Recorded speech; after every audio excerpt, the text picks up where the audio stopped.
guys, it's Jake. I just wanted to stop by today to do something that I've been meaning to do for a while, and that's go through kind of a basic tackle talk of the things that we like to use for inshore and nearshore fishing. Now I'm going to make this video first just to talk about rods and reels, get you a basic setup going, and then I'm going to make a follow-up video to talk more about terminal tackle, line, leader, hooks, sizes and types of hooks, when to use a weight or a bobber, when not to, those kind of things. But first we're just going to talk about rods and reels. So for most inshore fishing that we do in Tampa Bay, for snook, redfish, trout, jack crevalles, those kind of things, I recommend a medium to medium heavy inshore rod between 7 and 8 feet. So what we like to use is these 13 fishing rods and reels. They're really light rods. They give you a lot of sensitivity towards the end of the rod, so you can feel what's going on with your lure, your live bait, as you're working it along. But they have a strong backbone even though they're light, so you can get into a fish if you're trying to put the heat on them and pull them away from structure. So this is kind of their entry-level saltwater rod. It's called the Fate Green.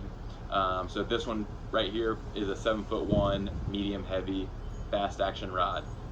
So this is something that you can throw all day. It's nice and light. When you're pairing it with a reel, what we like to use for most inshore fishing is either a 3000 or 4000 series reel. We found that these Penn Fierce reels are a really great entry-level reel. Penn makes a whole line of reels that they become a little bit more higher level as their drag smoothness and drag strength goes up. But this is kind of their entry level. It's a Fierce. It's got a black and red color scheme. So this would be a good entry-level rod and reel combination because you've got 13 Fishing's basic rod and the Penn Fierce. This one right here is a 4000. As you kind of go up and want something that maybe is a little bit smoother, a little bit stronger, the next level up for Penn would be their Battle reel. It's a little bit more expensive, but it's got a really smooth drag system on it.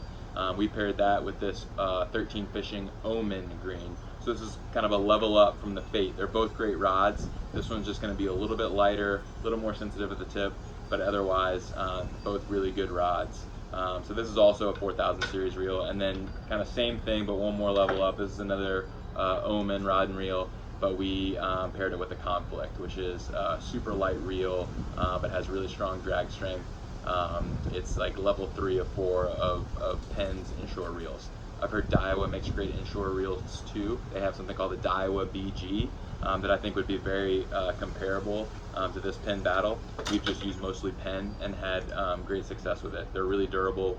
We use these reels a lot. We beat them up, spray them off after every trip, and they've done really great for us. So when you're choosing between a 4000 or 3000 series reel, the things you're going to want to consider is how you're fishing. So if you're fishing on the flats for trout and redfish and even snook, but on the flats away from structure, and you don't need a heavy drag to be pulling anything away from structure, and it's something that you want to be able to cast over and over again, you're fishing artificial with a lure, I'd go with a 3000 series reel. You don't need the extra strength of a 4000. It's something that's going to be light on the wrist. You can throw it all day. It gives you everything you need. But if you want just a little bit more strength to be able to pull fish away from a dock, or fishing for snook around mangroves, and you want to be able to put a little bit of heat to the fish, just up it to a 4000 series reel, and that should give you everything you need. So these things are going to be great for those inshore fish, but what's also great about them is you can use them for bottom dropping too, if you're trying to get down and catch some snapper or grouper on the bottom. So really versatile rods and reels. This is another one that would fall in the same classification. It's not one of the 13 fishing rods, but Shimano makes great stuff too. This is their Terramar. So this is another rod that would fit right in that class. So this is a 7-foot medium heavy Terramar.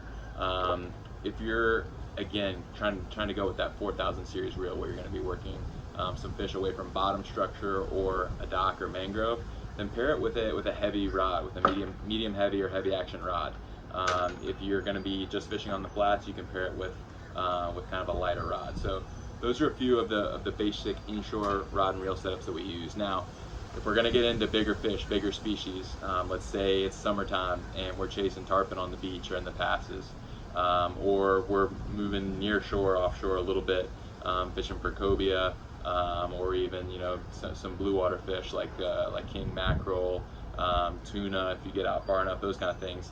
that's when you're going to want to bring a little bit more heat to the battle. So this is a great rod and reel for tarpon fishing in and around Tampa Bay. So this is also the Shimano Terramar rod, but this is an 8-foot extra heavy action. So this is a big boy right here. You can put a lot more weight on the fish with this rod, but now you want to pair it with the right reel. So if you pair it with one of these inshore reels, you're going to be in trouble. You're not going to be able to get the drag strength on the fish the way you need to. So the bigger the reel, typically, stronger the drag, more heat you can put on the fish. This is a Conflict 6000. Got a lot more drag strength that you can put on the fish with this. It's a really light but strong reel. Love fishing for this for tarpon. If you're fishing for cobia, you know, you can even drop this down, but you know, the rod length is typically more for casting and fishing it out away from the boat a little bit. So great rod for tarpon, cobia, kingfish, things like that. Now if you're venturing a little bit further and you're out fishing for kings or fishing for tuna, fishing for grown grouper that you're trying to pull up off the bottom, this right here is a bad boy. So this is the Pin Slammer. This is kind of the top of the line of those pin reels. And what makes it special, what kind of sets it apart, is that you have a ton of drag strength in here. So I think this reel, this is the Pin Slammer 6500, and I think this reel has 40 pounds of drag on it.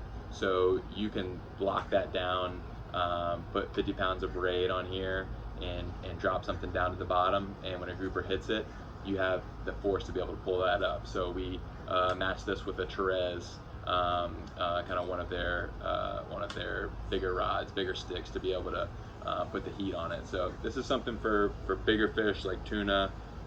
You can use it for kings. It's a shorter rod setup, so it's not something that you're going to be casting much, but it's a great a drop stick if you're fishing down for grouper and you still want to use spinning tackle and not go to bait casting tackle. So it's kind of the basics. It covers most of the species that we fish for. Again, probably 80% of the time what we're doing is fishing for snook, trout, redfish, and with those you don't need anything more than a 7-foot medium or medium heavy rod and a 4000 or 3000 series reel. So if you have any questions, let me know in the comments below, and next video we'll talk more about line, leader line, hooks, weights, bobbers, those kind of things. So I'll post that video right here, and you guys can check it out as well. If you have any questions, let me know. Best of luck, tight line, guys.